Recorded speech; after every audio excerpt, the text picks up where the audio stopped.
and the train stations are just filled with beggar kids. And so they're trying to get the beggar kids, a meal and some classes and some education that can help kind of, end the cycle of poverty. Because the cycle of poverty is the school that you're starting teaching a secular education as well as Christian principles, both side by side? Is that accurate? No. We are equipping people to pioneer new ministries, and so it is definitely very Christian. But our curriculum has it's a vast, like we have a list of 30 skills, and the skills could be project development, writing newsletters, starting a website, doing all of these practical things. So the school is within a Christian context, but we're teaching very practical skills that someone needs to pioneer in ministry ways.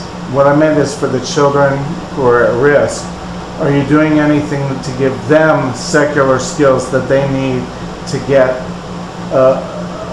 a job that's competitive in the world market? Right, yeah. I mean, when you're looking at a 6 or 7 year old kid, we're teaching them math, science, English, all of the basic things that a normal school will be teaching them. Okay. And so we have Hindi medium schools, and we have English medium schools.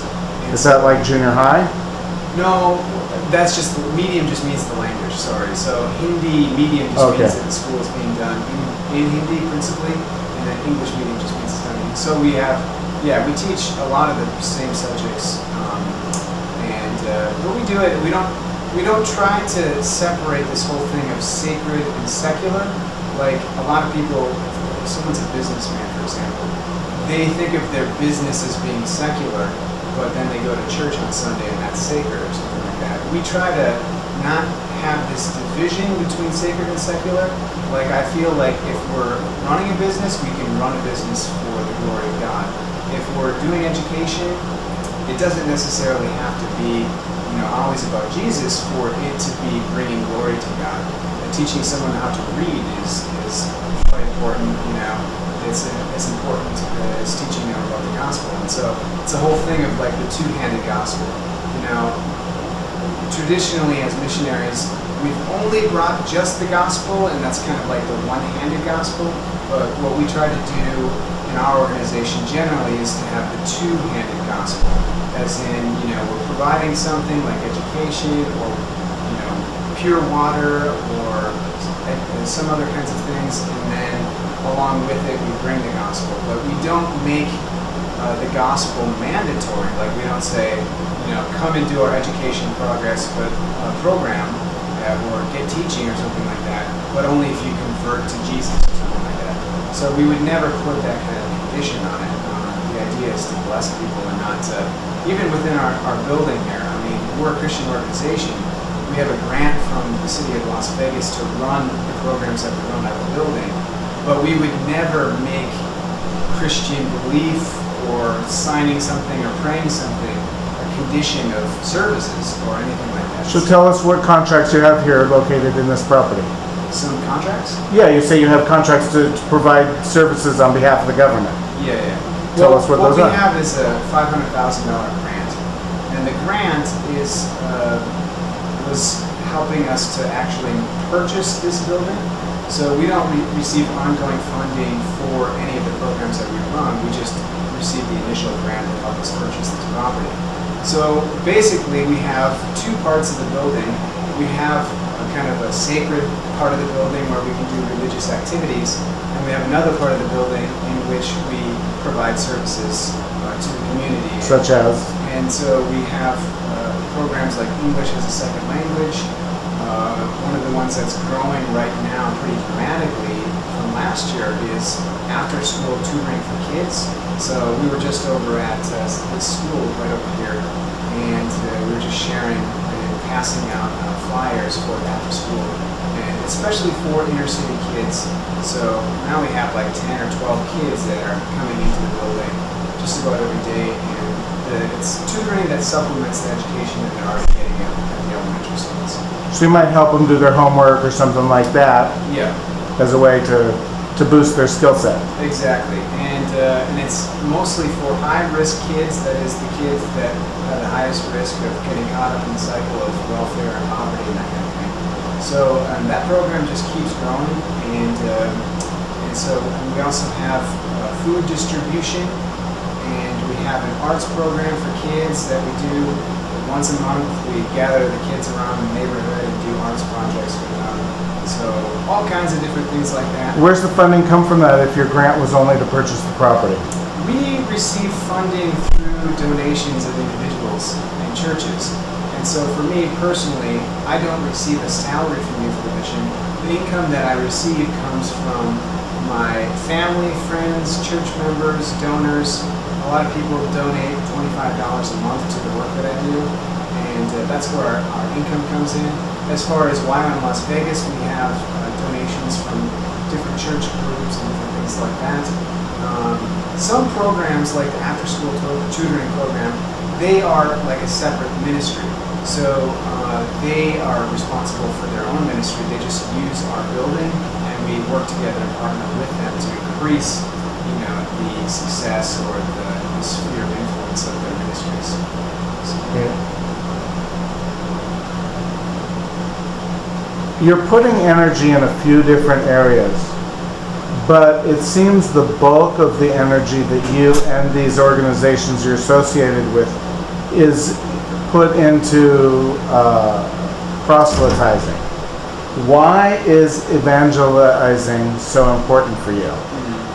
Well, I disagree that the majority of the energy we're putting into it is evangelizing. Okay. I disagree with that completely. Like, I teach... So what percent would you say it is? Well, let me explain. Well, I run this English as a Second Language program. I started it last year, and right now we have like maybe 5 to 8 students that show up 3 times a week.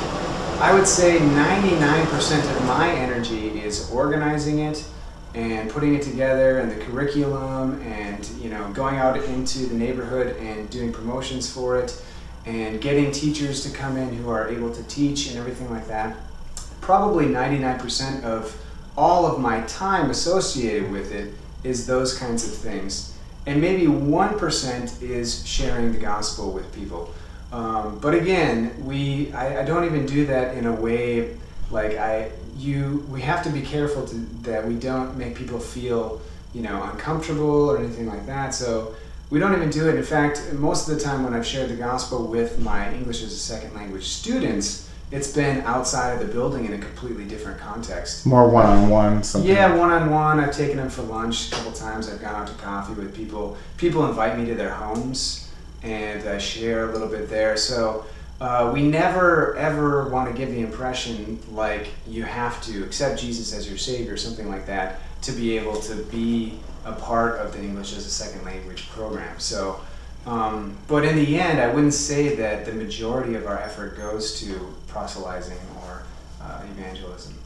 Well, you've dedicated your life to it to some degree. The trip to South America, the trips you've made to India, in large measure, it's the focus of your life. Would you not agree with that? It is the focus of my life, but I'm not even necessarily the best evangelist out there. Mainly what I do is training. In the context that we do it is an international, interdenominational Christian organization. So we focus on relationship with God and everything like that, and living a good life, all of those things. And so, but yeah, at the same time, I wouldn't say that the majority of our focus is that necessarily. What other projects, service projects, have you been involved with in the past?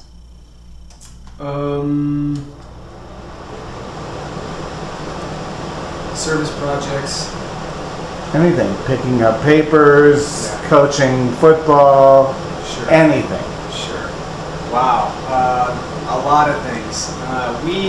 We do a lot of things even in this neighborhood right now. Like we go over to the rescue mission and we volunteer there.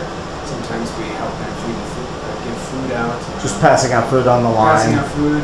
We do that Cooking. in this building as well. Let's see. Like even today, I was just over, passing out flyers for this after-school tutoring for kids program. we try to get out into the neighborhood quite a bit. We have some new ideas for different service projects actually that we're going to do. But I teach kids. Like there's programs like the Haitian Bible Study that they'll have 30 kids or whatever will come in and share a song and a dance and those kinds of things. Church groups, all kinds of things like that. I wish I would have had a list though, because if I would have written down every service project that I've ever done, my list would be enormous. I'm sure. That's why I'm asking. I'm hoping to get some of that from you. Right. Was there a moment when you decided that service was your life? Describe that moment for us, please. Yeah, right after I graduated, I had my degrees in psychology, and I was really thinking, like, what do I want to do with my life? And I interviewed a psychologist, and I interviewed a lawyer, and I asked them, what is your daily schedule like, weekly schedule, like, tell me a little bit about it. And I really got the impression from the psychologist that people come to him and use him or her almost like a crutch. So they're getting paid by creating almost like a dependency on their patients. So the patient will come back, and the more they come back, the more almost dependent on their psychologist they are. Well, if you look at studies, you'll find that you could, like, if you compare having a few really close friends to having a psychologist, the people that have a few close friends are way more emotionally balanced than those that have a psychologist. And I wonder which is the chicken and which is the egg.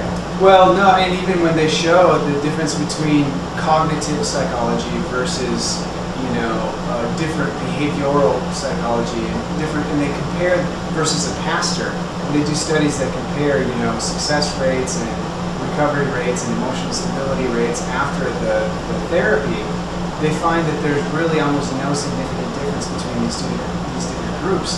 And so I really felt like the one thing I don't want to do is I don't want to put a Band-Aid on stuff. I don't want to just, or even to be a lawyer representing a poor person. You bail them out one time, and then 2 weeks later you got to bail them out for something else. And it's like, so I wanted to do something that was really transformational. And I felt like the main thing, and the thing that I'm gifted in, the thing that I feel like God has blessed me with the ability in, is the whole thing of pioneering ministries and helping other people to pioneer ministries. And not just any ministry, but ministries that are effectively reaching people that don't know Jesus and effectively transforming their communities and that kind of thing. And if I can help be like a catalyst to the pioneering or the starting up of new ministries where there's no church or where there's no ministries happening, that would be the most effective use of my time. And so that happened to me after university when I was like, what am I going to do with my life? So, Do you have any children? my wife is currently 7.5 months pregnant. Congratulations. Yeah, thank you. So she's due on the 5th of November. Or should I say, news para bangs. Yes. Do you think it's more important for someone to come to Jesus than to learn a saleable skill? And if so, why? Wow, yeah.